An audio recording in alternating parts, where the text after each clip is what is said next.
I'm Lena, been in sales longer than I'd care to admit. Worked my way up to the big leagues, head of sales at this place everyone's heard of, but nobody really knows what they do.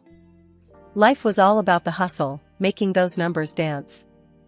Then, this MLM gig landed in my lap. Sounded like a load of bull at first, but I gave it a shot. Turns out, I was pretty darn good at it. Made a killing, but you wouldn't know it looking at my place or my car. Modesty's my middle name, I guess. One mundane Tuesday, doing laundry in the basement of my building, that's when I ran into Alex. Guy looked lost, holding a pink, frilly dress in one hand and a detergent bottle in the other. Picture this, a big, burly dude, probably in his early 40s, looking like he's about to enter a war zone with a washing machine. "Hey, you got a minute?" he asked, scratching his head. "Which one of these will get grass stains out?" My daughter's a bit of a tomboy, keeps sliding into home base in her Sunday best. I couldn't help but laugh. "That one," I pointed at the non-toxic, organic stuff. "Works wonders and won't turn her into a mutant." He chuckled, his eyes lighting up. "Thanks. I'm Alex, by the way. Alex and the mutant making stains." "Lena," I said, offering a handshake. "First time handling the laundry?" I teased. He sighed, a mix of exhaustion and amusement. "Feels like it. My daughter, Mia, she's 8. Full of life and stubborn as a mule. I'm a surgeon, so I can reattach a limb, no sweat. But this?" He waved at the machines like they were alien technology. "Might as well be rocket science." Our chat was cut short when his phone buzzed, a reminder of some dad duty, no doubt. But he paused, looking back at me. "Listen, Lena, would you? Could I maybe get your number? For laundry advice. Strictly professional, of course." "Sure," I said, scribbling my number on a piece of paper. "But only if you promise to share your secret on reattaching limbs. Never know when that could come in handy." He laughed, pocketing the number. "Deal. Thanks, Lena. Really. That should have been it, a one-off laundry room meet, cute. But life's funny like that. Next thing I know, we're bumping into each other at the grocery store, then grabbing coffee, and then dinner. Alex was different, a genuine guy who cared deeply about Mia. Watching him be a dad was something else. Made my heart do somersaults, which was new for me. Our dates weren't fancy, far from it. We'd find ourselves arguing over the best pizza topping or which movie to watch. It was real. One night, over burnt popcorn and a movie neither of us was watching, he looked at me, really looked at me, and said, "Lena, I don't know what this is or where it's going, but I'm in if you are." "Yeah," I replied, my voice softer than I intended. "I'm in, too." Things moved fast after that. Before I knew it, he was on one knee in that same laundry room where we first met, holding out a ring that was probably too expensive for a place that smelled like fabric softener and old socks. It was perfect. "I know this place isn't much," he started, his voice steady but his hands shaking just a bit. "But it's where I found the most amazing woman. Lena, will you marry me?" I didn't even let him finish. Yes, 1,000 times yes. Looking back, it was like a dream. A simple, unexpected meeting that changed everything. Who knew laundry day could turn your life upside down? Before tying the knot, I made a big move into Alex's place, where he lived with his 8-year-old whirlwind, Mia. My own apartments? Rented them out, a little detail Alex wasn't privy to. It was a practical move, keeping my investments working while I dived into this new domestic bliss. So, there we were one night, kitchen chaos from a stab at homemade pizza, when Alex dropped the P word. "Lena, we gotta chat. 'Bout something serious," he said, scraping a burnt crust off the pan. One evening, over a hastily thrown together dinner of spaghetti and meatballs, Alex brought up the subject I never thought would come into our little bubble of happiness.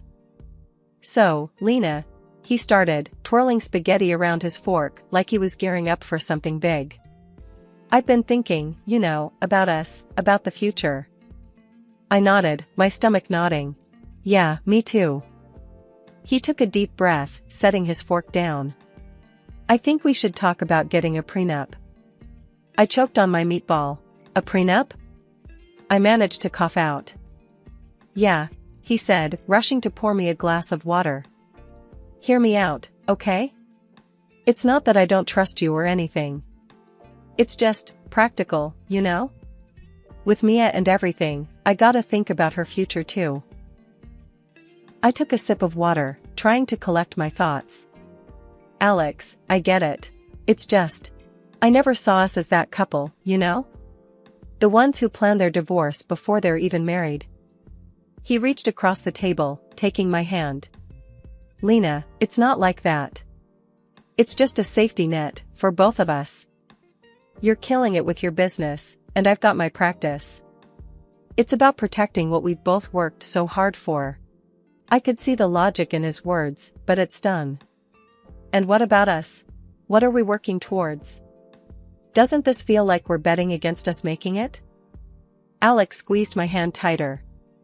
Hey, no way. I'm all in, Lena. This is just paperwork, a formality. I'm betting everything on us. But let's be smart, too. For Mia, for any future kids we might have. The way he included potential future kids in his argument, it softened me. Okay, let's do this smart then. But no cold lawyers. We make this agreement about us, our family. He smiled, that grin that always made me melt. Deal. We'll make it the most romantic prenup ever. How's that? Romantic prenup. I laughed. Now, there's something you don't hear every day. The next few weeks were a blur of meetings with lawyers and notaries, making sure our prenup was ironclad yet fair. Alex was right, it was practical, especially considering our unique financial situations. Still, it wasn't the most romantic lead-up to a wedding. But we made it work, sneaking in dates between meetings, laughing over the absurdity of discussing asset division over dinner. Finally, with the prenup signed and safely filed away, we could focus on the wedding. It was a small affair, just close friends and family. Mia was the flower girl, of course, stealing the show. The day was perfect, filled with laughter, tears, and a sense of unity. As we danced our first dance, Alex whispered in my ear, "See, we're making it. The prenup's just a piece of paper. This," he gestured around the room, "is real life." I smiled, resting my head on his shoulder. Yeah, this is us. For better or worse. But even in that perfect moment, I couldn't shake off a tiny voice in the back of my head.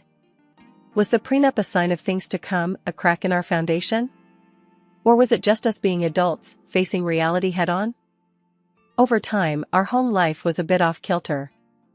Alex threw himself into work, leaving me to juggle running the house, helping Mia with her homework, and squeezing in my own work from a makeshift office in the corner of our bedroom. Early on, I floated the idea to Alex about him starting his own practice. I could see the potential, it made sense with my knack for business and his medical expertise. Alex, have you ever thought about opening your own clinic? You'd be great, and we could manage it together, I suggested one evening, trying to keep the conversation light yet serious. He barely looked up from his plate, his fork pausing midair. Lena, drop it. I'm a surgeon, not some entrepreneur.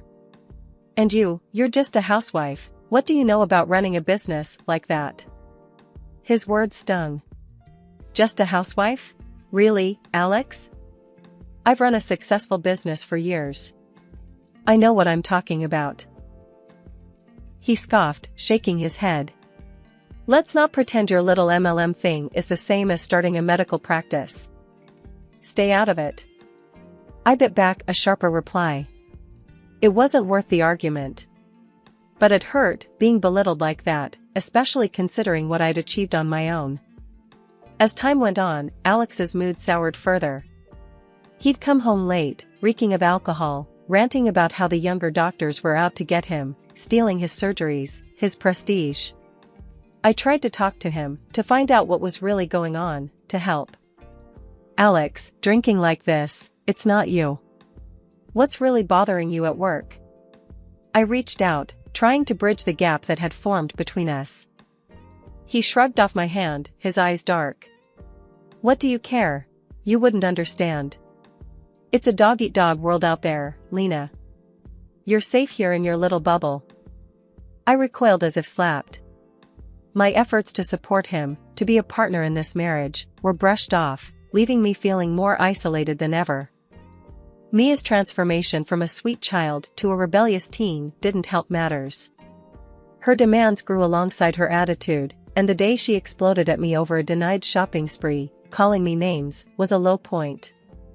I can't believe you. You're just a greedy, old witch. Dad should never have married you. Mia's face was twisted in anger, her words cutting deep.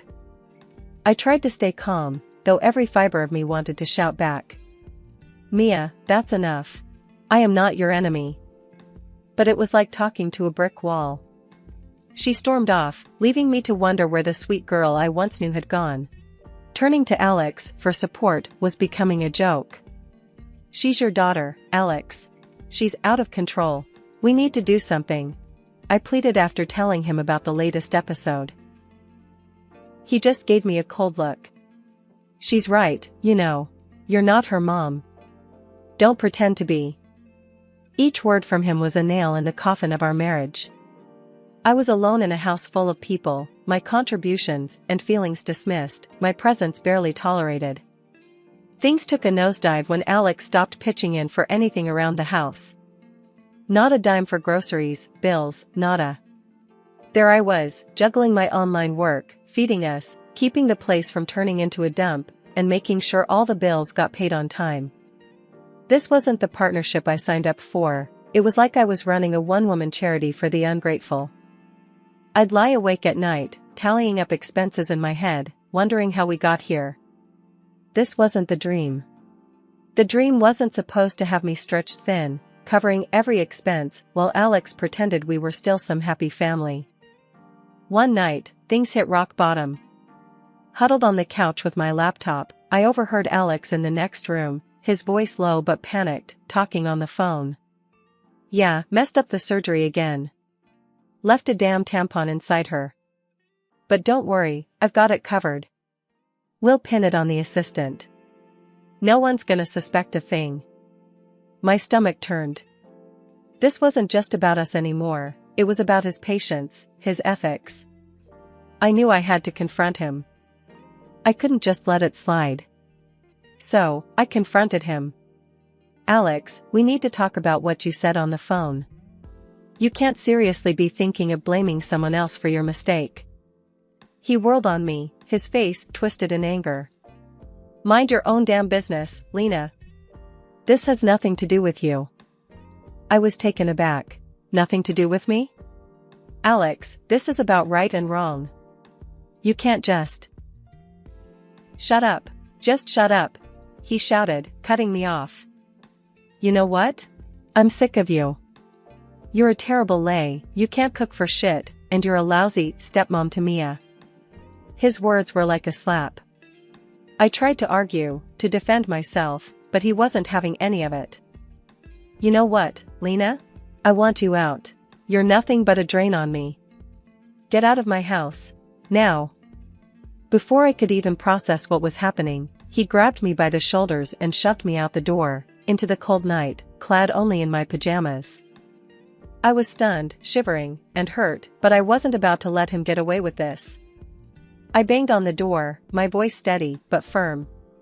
Open this door, Alex. Or I swear I'll call the cops. After what felt like an eternity, he begrudgingly opened the door, a scowl plastered on his face. As I stepped back into the warmth of the apartment, Mia appeared. Her words cut deeper than the cold. Dad, why'd you let her back in? Should have left her out there. That stung. More than anything Alex had said. Mia's words hammered home a painful truth. I had poured so much love and effort into this family, only to be treated like an outsider, like I was worthless. In that moment, something inside me clicked. It was clear as day. They didn't deserve my care, my love, my sacrifice. I realized I had been clinging to a fantasy, but the reality was far uglier. Waking up that next morning felt like lifting a ton of bricks off my chest. Alex had already left for work, silent as a ghost. Mia, too, headed out to school without a word my way. Not a bye, not even a glance. Fine. If they wanted to play it like I was invisible, I could do one better: I'd disappear for real. I packed my bags, grabbing important documents, and left for one of my apartments that was sitting empty. The silence of the place was a balm after the chaos of the last few months. No sneers, no cold shoulders, just me and my thoughts. First order of business? Lawyer. I needed to know where I stood legally. The lawyer's office was all polished wood and the smell of leather, a stark contrast to the turmoil inside me. The lawyer, Mr. Henderson, was a straight shooter. With the prenup and no shared children, this should be straightforward, he assured me after I laid out my case. And if he contests? I asked, thinking of Alex's spiteful nature. Mr. Henderson leaned back, steepling his fingers. He can try, but the prenup is clear. Plus, if he's been as reckless as you say, he won't have much ground to stand on. Reassured, I followed his advice and hired a detective. The findings were like a punch to the gut. Alex's affair with one of his nurses wasn't just a fling, it had been going on for years. That, on top of his professional blunders? It was worse than I thought. Fueled by a mix of betrayal and righteous anger, I went to his hospital, met with the administration, and laid it all out. The affair, the botched surgery, his drinking. I wasn't vindictive, but I couldn't let him play with people's lives, not anymore. The fallout was swift. A few days later, Alex's voice, ragged and desperate, crackled through my phone. "You've ruined me, Lena. Because of you, I've lost my license, my job. Mia and I have nothing now." His words tried to find the guilt in me, but I was fresh out. "You did this to yourself, Alex. You chose your actions. I'm just cleaning up the mess." After everything I'd been through, I knew it was time to turn the page. My company was my lifeline, not just financially, but emotionally too. It represented the independence and strength I had clawed back from the brink of my failed marriage. So, I decided to inject new life into it, to expand and reach heights that Alex had always scoffed at.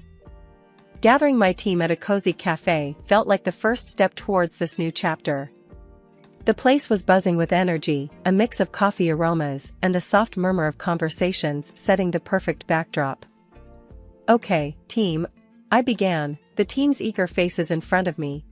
"We've been through the ringer, but it's made us stronger. It's time to scale up, push our boundaries. I know we can hit targets we've only dreamed of before." The meeting turned into a brainstorming session, ideas flying like sparks, igniting possibilities I hadn't even considered. We left the cafe buzzing with plans and a sense of unity that had been missing for too long.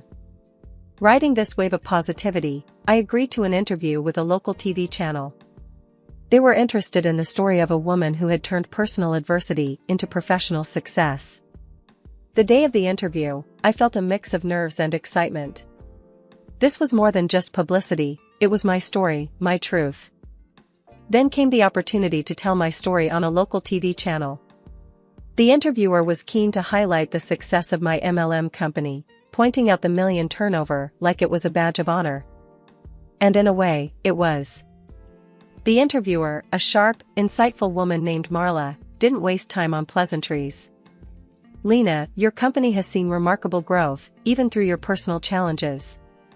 What drives you?" Sitting across from her, the camera suddenly didn't seem so intimidating. "It's the belief in what we do. And, personally, proving to myself and everyone who doubted me that I can rise above challenges. Success is the best revenge."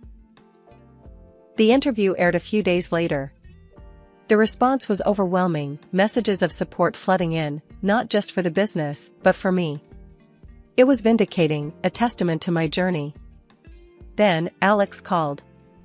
His voice was smoother than I remembered, dripping with a sweetness that didn't reach his eyes. Lena, I saw your interview. Impressive. About the divorce, let's rethink this. We can start over. I couldn't help but laugh, a genuine release of all the pent-up ridicule. Start over? After you realized I'm doing well? Alex, you're predictable. He tried to charm his way through. Come on, Lena. We were good together. Let's give it another shot. I cut him off, my voice firm. The divorce is happening, Alex. My lawyer will be in touch about the financial compensation for your adventures. He lost his cool then. You think you can just walk away and take everything? I'll fight you for every penny. Remember the prenup you insisted on? I reminded him coldly. You won't get a dime of my earnings. You're the one who wanted this arrangement. The line went silent, his defeat almost palpable. Hanging up, I felt a rush of liberation. This was more than just a legal victory, it was reclaiming my dignity, my independence. A week after all the drama settled, I found Mia, my stepdaughter, waiting outside my apartment. It was a surprise, seeing her there, dressed down in a way that I'd always suggested was more appropriate, but she'd never taken to heart before. It felt like a calculated move, designed to tug at my heartstrings, or open my wallet, or maybe both. Can we talk? She asked, her voice softer than I remembered. All right, come in, I said, stepping aside to let her enter. This was the first time she'd ever been to my place, and her eyes darted around, taking in the modest furnishings and the neatness I maintained. She hesitated before starting. I want to live with you. I can't stand being with Dad anymore. I looked at her, really looked at her, and all I could see were dollar signs in her eyes. It was clear this wasn't about finding a nurturing home, it was about securing a more comfortable one. Mia, you know that's not possible, I said firmly. I can see what you're trying to do, and it's not going to work. She broke down then, tears and promises pouring out. I'll change. I'll do anything you ask. Just please, don't make me go back there. It was hard, watching her crumble like that, but I knew it was all part of her act. Mia, my decision is final. I can't help you. Guiding her to the door, I could feel her desperation, but it didn't sway me. Her tears didn't seem real anymore, not after everything. After she left, the divorce proceedings moved quickly. Alex's infidelity, now out in the open, made things simpler on my end. I received financial compensation, a small victory in the grand scheme of things, but a victory nonetheless. Blocking their numbers was the last step, cutting the final thread that connected us. It was over, truly over this time. I was free, ready to rebuild my life on my terms, without the shadows of their manipulation darkening my doorstep again. After closing the chapter on my marriage and stepping away from the shadows of betrayal, I focused all my energy on my business and personal growth. My company was not just surviving, it was thriving, expanding in ways I hadn't dared to dream before.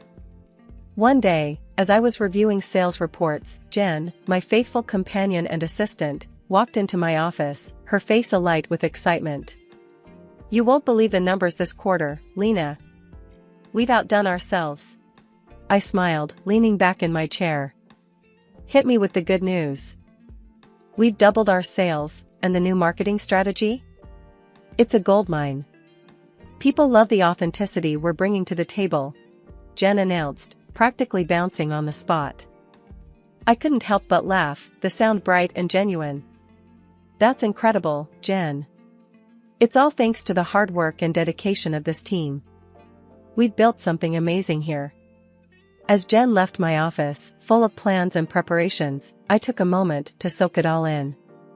The silence of the room was a stark contrast to the chaos of my past, a testament to how far I'd come. I had not only rebuilt my life, but elevated it, creating success and stability out of the ruins left behind by Alex and Mia. My phone rang, breaking the silence. It was a call from a community organization asking if I would be interested in mentoring young women starting their own businesses. The opportunity to give back, To help others navigate the treacherous waters of entrepreneurship and personal growth felt like the perfect next step. "I'd be honored," I told them, my voice steady and sure. "There's nothing I'd like more than to help others find their path, just as I found mine." Hanging up, I felt a profound sense of contentment. My journey had come full circle, from struggling to stand on my own 2 feet to being in a position to lift others up.